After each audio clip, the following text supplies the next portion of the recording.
Joy News Prime. Hello, welcome to Joy News Prime. Coming up tonight, Power Ministry announces end of load shedding program. Many Ghanaians, however, remain skeptical. 3,200 police officers deployed in Accra to ensure security during the end-of-year festivities. Members of a senior staff association of the Kolebu Teaching Hospital have staged a demonstration to press home demands for the dismissal of the hospital's chief executive. NPP flag bearer Nane Akufo-Addo says the party is ready to put a difficult year behind it and fight to win elections next year.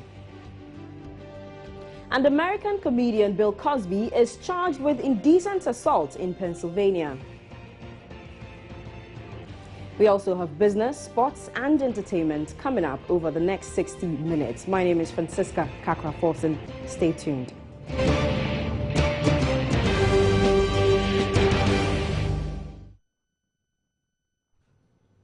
Thanks for staying. It's official. Load shedding is over. That's the word from the Ministry of Power.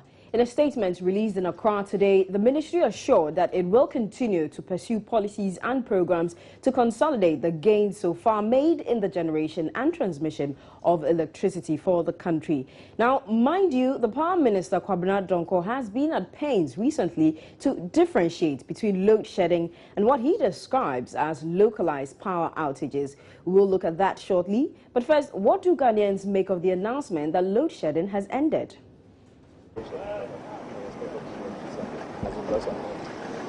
This is essentially saying that load shedding is no more, it has ended.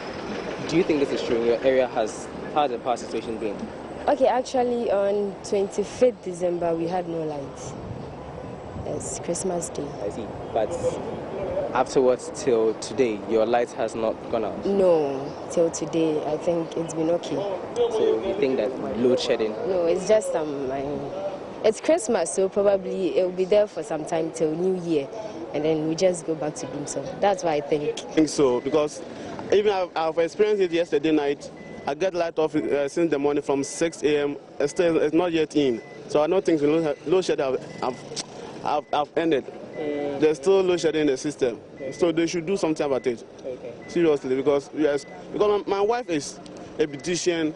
Because of that, because of the load shedding, let me say the company have been collapsed.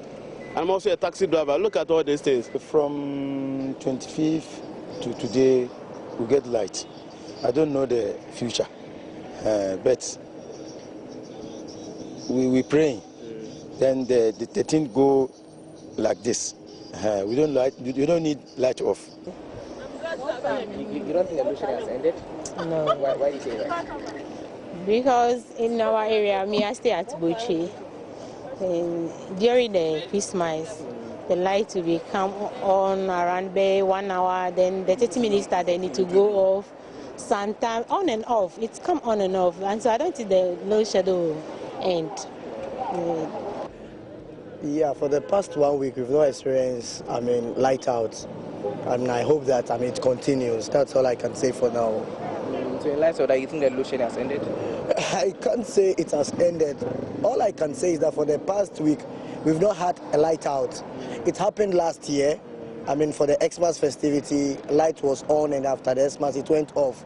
So I can't say it has totally ended. From my area, we've not experienced many low schedules.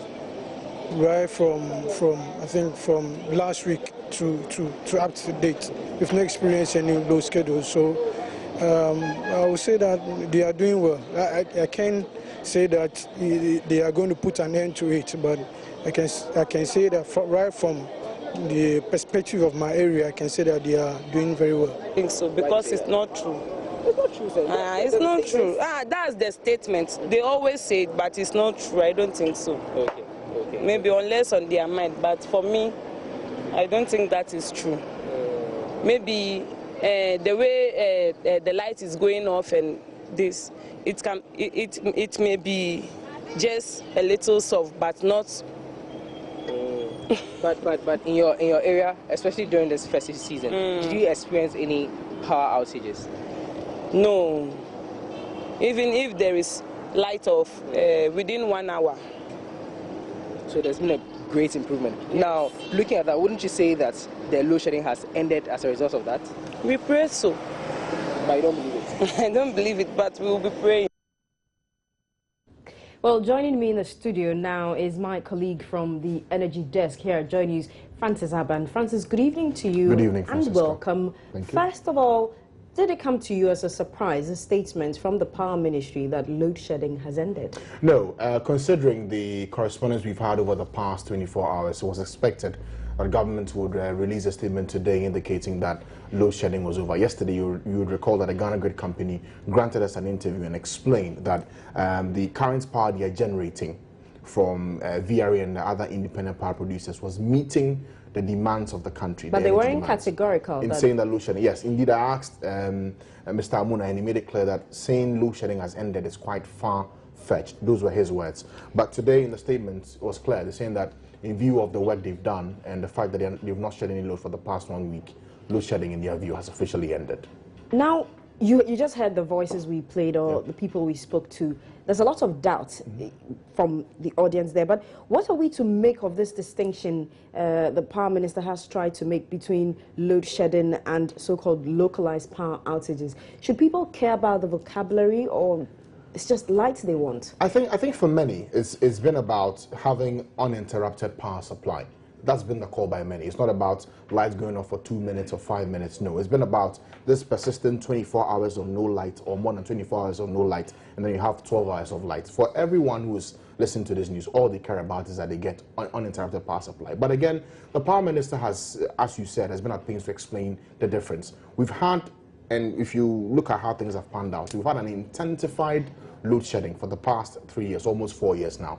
What it means is that ordinarily, if, and per the description of what load shedding is by the PURC, if a generator is suffering a technical problem, to save the integrity of the whole machinery, it has to be put off so the problem is dealt with. And at that point, the call is made to the ECG to knock off that power coming from that generator. That is the strict sense of what load shedding is. But what we've experienced for the past 3 years has been intensified load shedding. And maybe the Power Ministry should have clarified to say that we've had intensified load shedding. We are not having that anymore. But indeed, so what happens to Dumso? What most Ghanaians refer to? What happens to that? Well, the promise they're making is that... Are we still going to experience that? Well, the promise they're making is that we're not going to experience it. But if you listen to what the Africa Center for Energy Policy has been explaining today, they're saying that this call is a bit hasty because we know that the season we are in right now is the Yuletide season. Industries are off. The demand for power has reduced, and so ordinarily there will be less pressure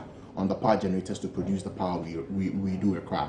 Maybe the call should have been that maybe the Yuletide is over, everything comes back to normal, and then we don't see load shedding for a week. Then we can agree that load shedding is actually over. But for now, it's a bit premature to be asking or to be declaring that load shedding has actually come to an end. You speak to some energy experts and those who know the system very well, and they tell you that it's not as simple as we are being made to believe, because if you're stretching the system, that is, all the thermal plants are working, all the plants at Akosombo are providing the power.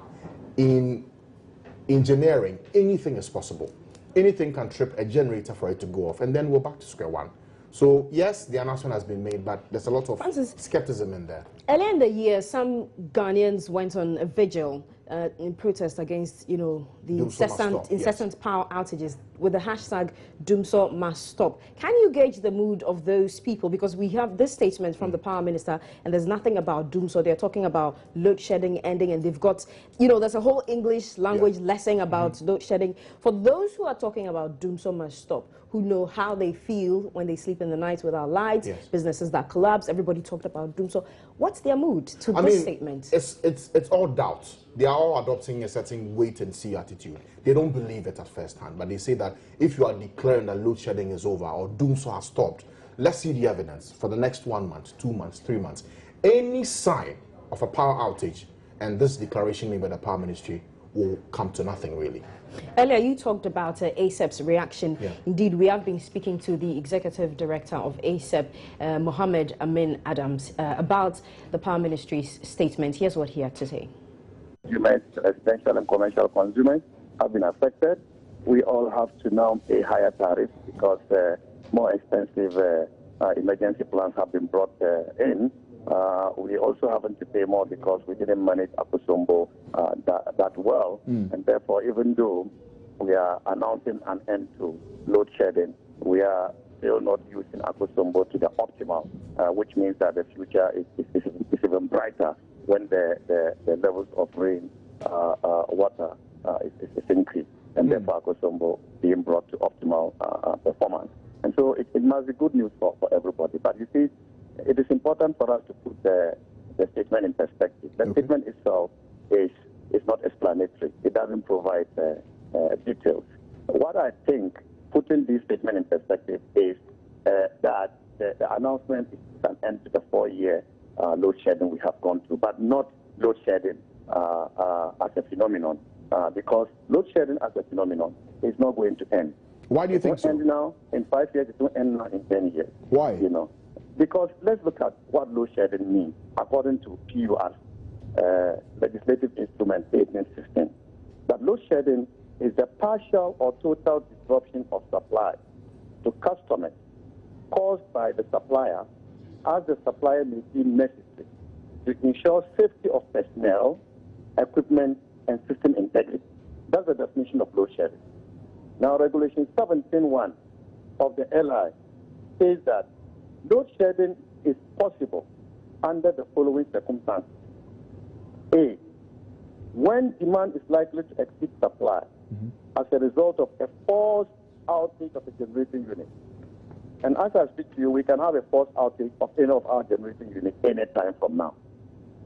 E, when it is necessary to preserve the security of the transmission and distribution system. C, when it is necessary to reinforce or rehabilitate the distribution system. And D, when it is necessary for safety reasons. And this even excludes when we don't have enough money to procure the necessary, amount of fuel to put the generating plant. Francis Aban is still with me in the studio. Francis, just quickly before you go, what is the guarantee that tomorrow or next year or the day after supply will meet demand? I mean, it's a very tricky situation, Francisca, because you speak to those who work on the plants and they tell you that with these plants, anything is possible. A trip can happen this evening or first thing tomorrow morning, and then we have issues. For instance, on Monday, we were told that there was a technical problem with the barge, car power barge. And that meant that for some 20 minutes to 1 hour, the plant was not giving us the power we did require. That means that if we're getting 225 from that barge, it will reduce to like 50. Definitely will affect the general pool of power being supplied. So load shedding officially has ended, but anything can happen. Anything all right, can happen. Thank you very much. That's Francis Aban from the Energy Desk. You're watching Joy News Prime with me, Francisca Kakra-Forson. We'll take a break. We'll be back.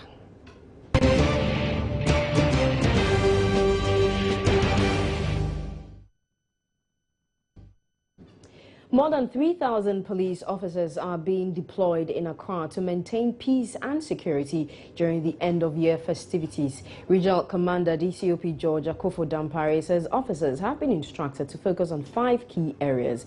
He was speaking at a news briefing in Accra on Wednesday. We have identified 5 key areas that we need to focus on. First, the residential areas where a lot of people will virtually leave their houses and go to places of activity, be it church places, in the stadium, Independence Square, or any other place that they want to be in order to usher in the new year. The second area is these places that these individuals will go. That is the places of event, where we need also to pay attention to. And the third area is on the roads, because the people coming from their houses to the places, they will use the roads. And on their way back to their houses, they also use the road. So the third component we are going to address for purpose of law enforcement and providing security is also the road. Then the fourth component is to do with vital installations. Vital installations play a critical role in our lives. So much as we are securing the residents, much as we are securing places of events, much as we are securing the roads, we also want to secure the facilities that we have that add value to our lives. And the fifth component we'll be looking at is our police, our own facilities. we also put in mechanism to secure these places.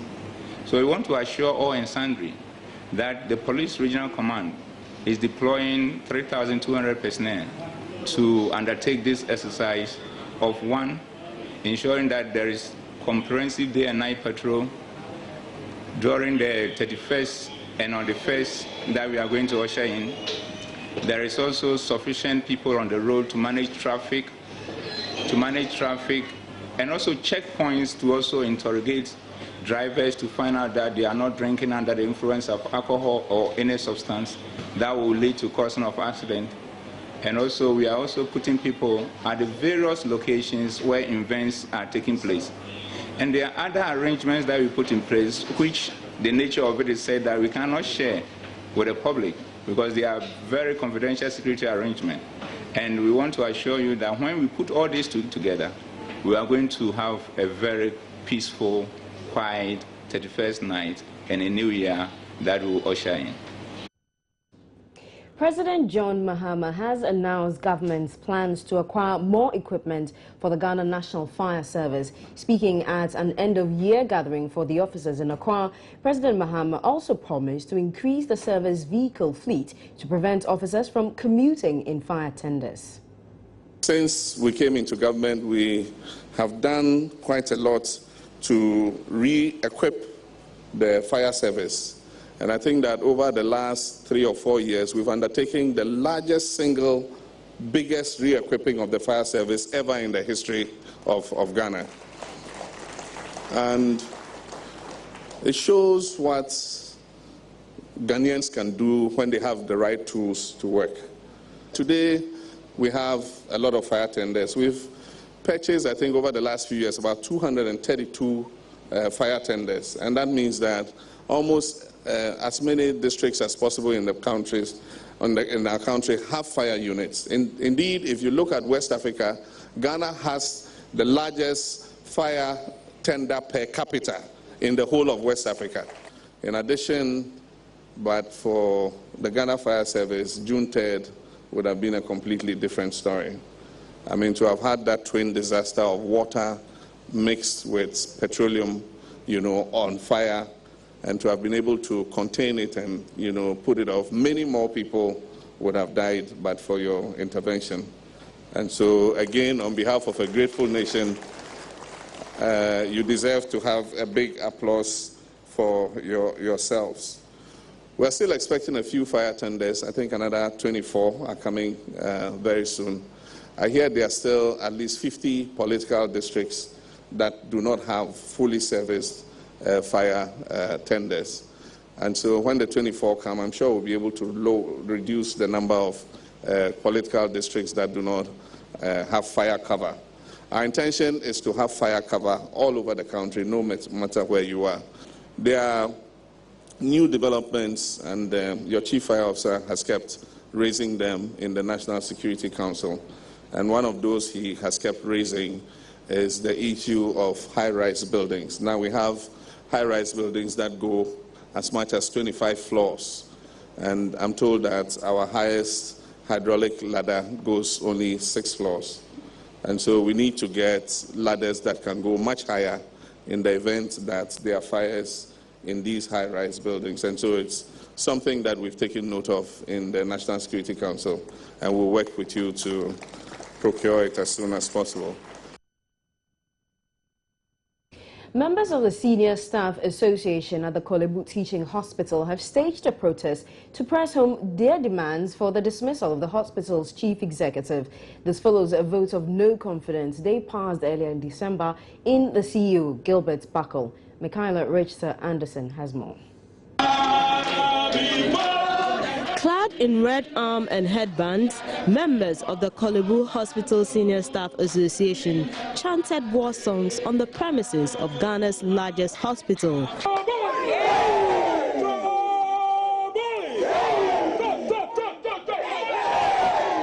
They marched to register their displeasure on disciplinary action against members who demanded the removal of the Chief Executive Officer of the hospital, Dr. Gilbert Buckle.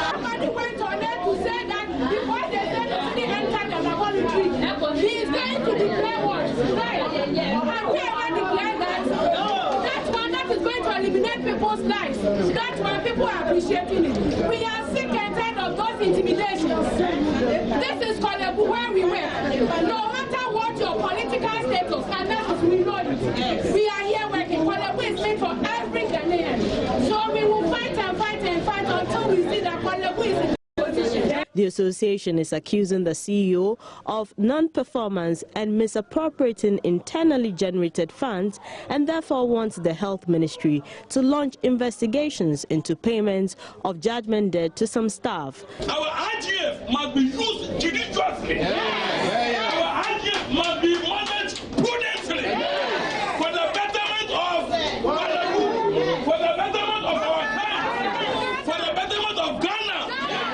We are not saying that the money should be given to us, but we are saying that the money should be managed well for the betterment of Kolebu. We are not ready to lose our ground. Kolebu is a brilliant hospital that belongs to Ghanaians, and Ghanaians deserve better. Today, judgment debt in Kolebu, getting to almost 1 million Ghana is because of the same victimization. The protesting staff told Joy News that it's outrageous that nurses don't have tools to work with, yet the IGF of the hospital is being used to fund the CEO's travel. Let it be clear to Gilbert Baker that it was through the actions and inactions of COSA that brought him. Leadership of the association presented the response to the queries to the hospital's management, although details were not made known to the media.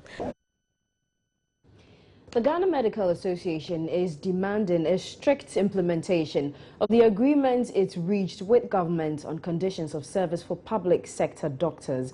Members of the GMA went on strike for several weeks earlier this year, demanding better conditions of service from government. The industrial action only ended after pressure and entreaties from various interest groups. The GMA then entered into negotiations with government, resulting in the conditions of service, details of which have not yet been made public. But General Secretary of the Ghana Medical Association, Dr. Justice Yankson, says a lot of work went into fashioning out the deal, and government must comply with it. Now have your conditions of service, but is it what you wanted? Well, like you said earlier, yes, we've agreed on some document. It is not exactly, in quote, a perfect document, but we had to sort of let certain things go and agree on something to start with. So for now, we would have asked for more, but looking at everything around us and the difficulties and what have you, we have agreed as parties, i.e. the Medical Association and the employer or government for that matter. We have agreed on a document, and we think for now we want to work with it. What we really want out of this whole arrangement is the commitment of the employer.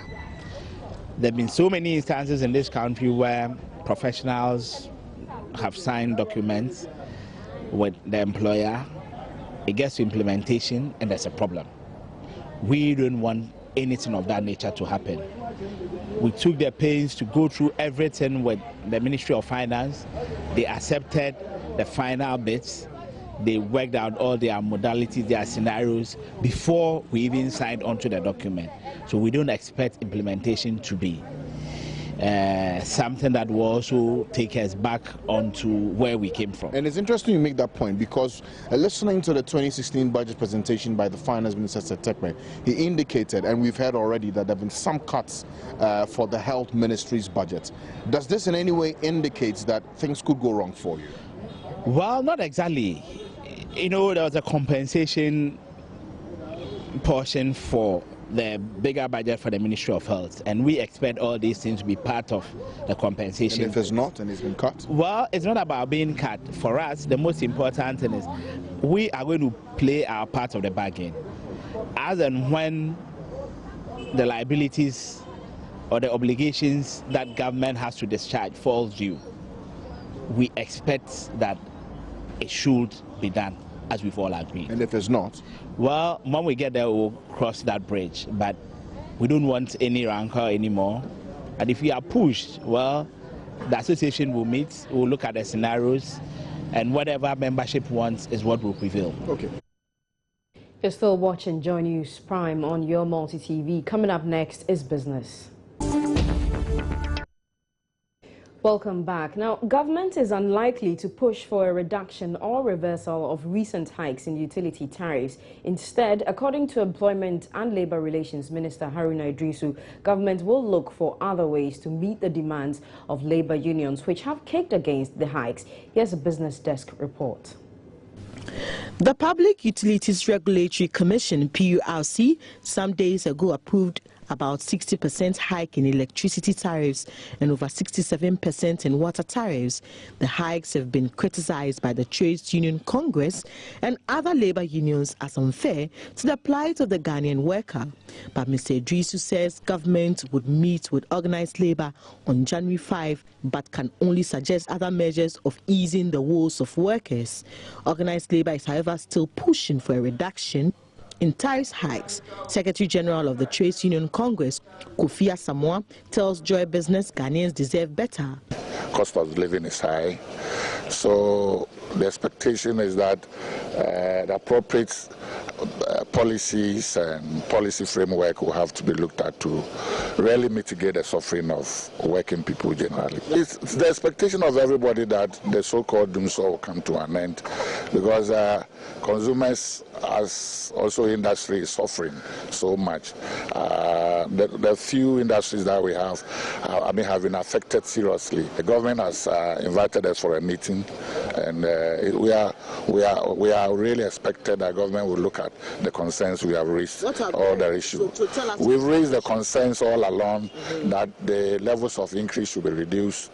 The timing for the implementation was wrong, and also the fact that the whole service, there should be stability in the service. Because if the service is not there, how do you ask me to pay more?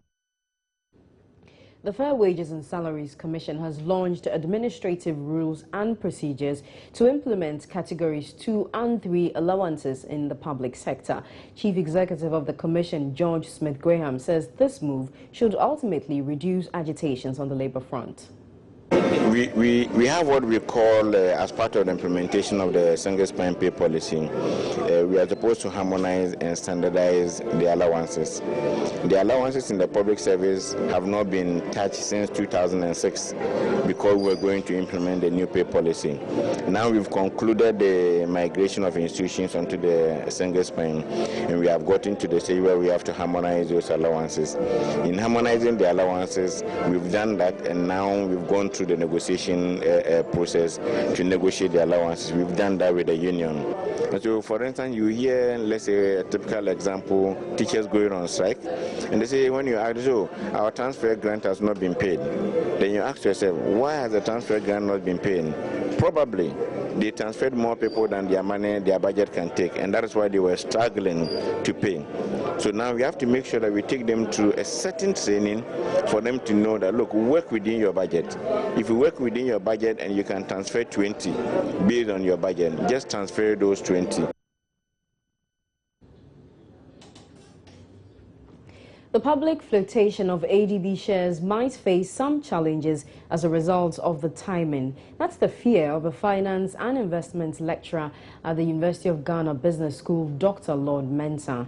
ADB recently announced the reopening of its initial public offering after clearing some legal hurdles. But Dr. Mensah tells Joy Business the recent issues that have hit the bank might affect investor interest in the offer.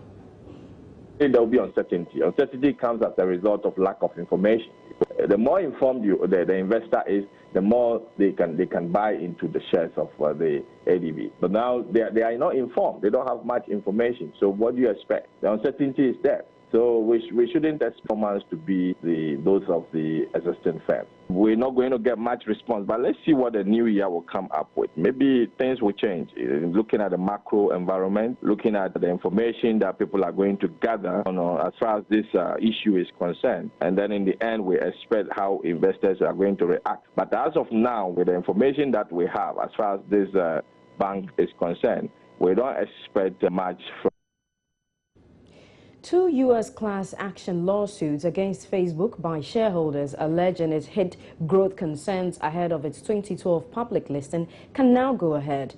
A federal judge certified the legal proceedings, saying investors who claim. Hello again to Joy News Prime. The NPP is ready to move on to win power in 2016 after what the party's presidential candidate, Nana Akufo-Addo, describes as a challenge in 2015.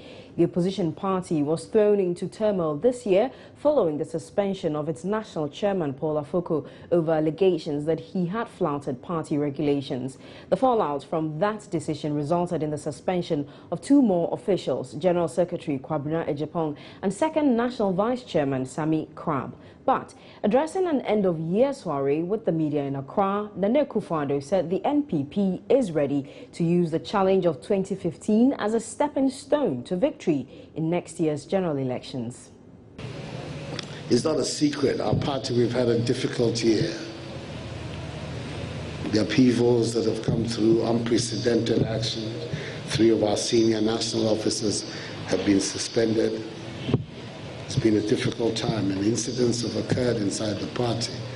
The killing of 2 of our important activists, exercises at the party headquarters. It's been a very distressing year for all of us. But I believe strongly that what happened in Sunyani last week has meant that we have put a line underneath what has happened. I understood the success of the conference in Sunyani as the party grassroots saying,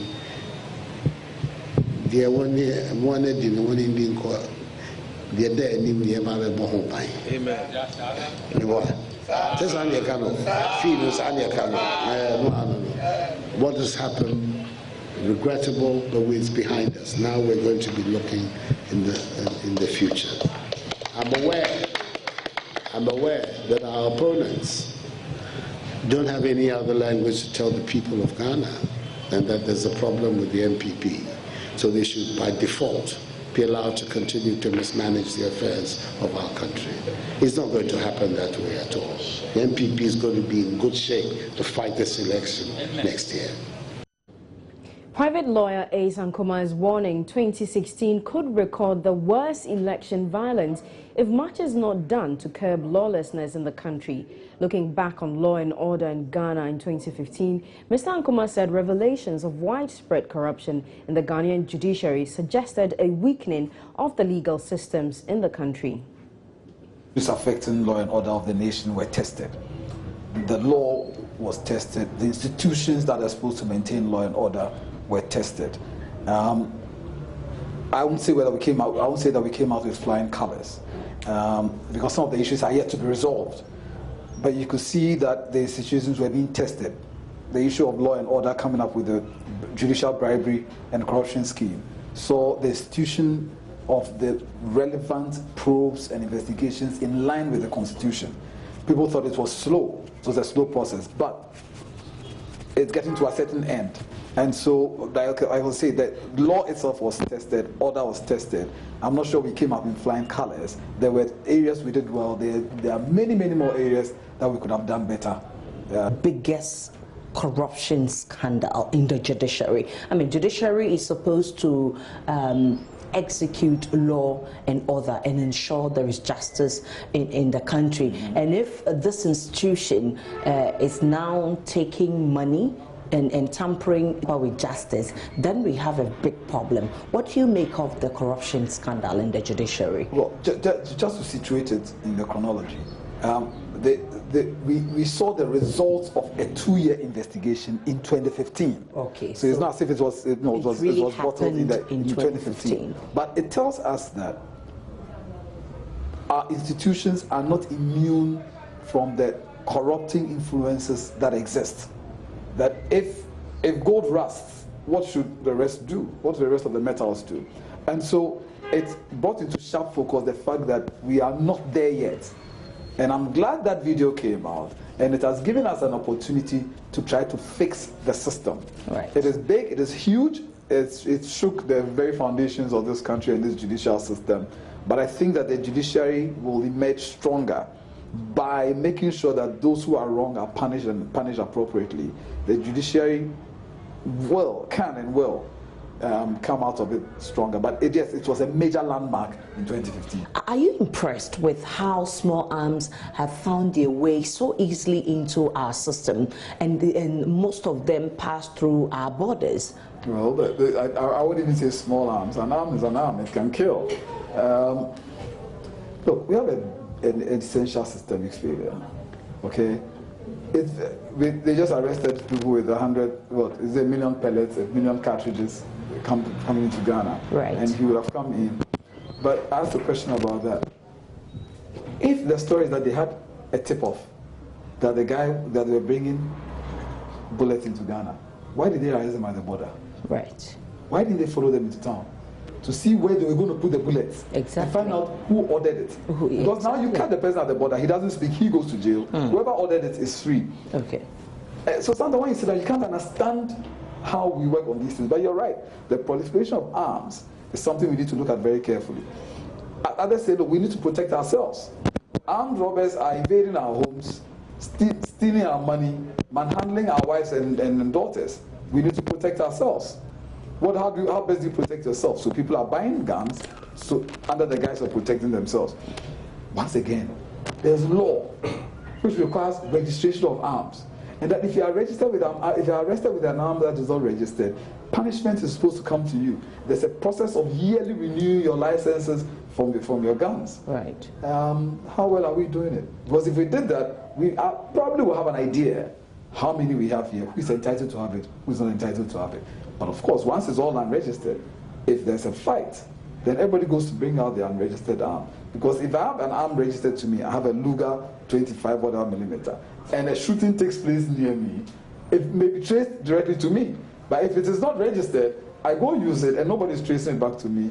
Let's fix the law, let's fix the system. A lot of these are symptoms of a broken system. In 2016, some governance aspects have predicted will be very competitive. It will be filled with activities because we are entering an election year. How is 2016 going to look like? We're talking about law, we're talking about order, we're talking about public safety. But 2016 won't be much different from 2014 or 2008 if we don't stamp out the culture of impunity, particularly with political violence. The stakes in the election are high.